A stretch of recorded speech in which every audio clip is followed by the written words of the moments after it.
Hi, my name's Charissa Venice. I'm from New Jersey, and this is my audition tape for Sports Illustrated SwimSearch.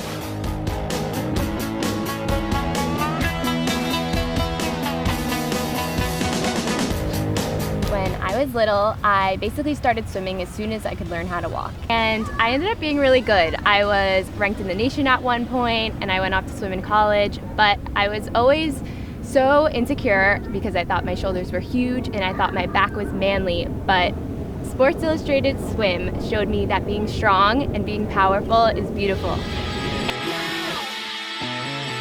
And not only do they represent being confident and sexy in your own skin, but they represent this girl gang that just motivates each other, and they're each other's cheerleaders, and that's something I would be so proud to be a part of. So Sports Illustrated, I want to meet you so badly.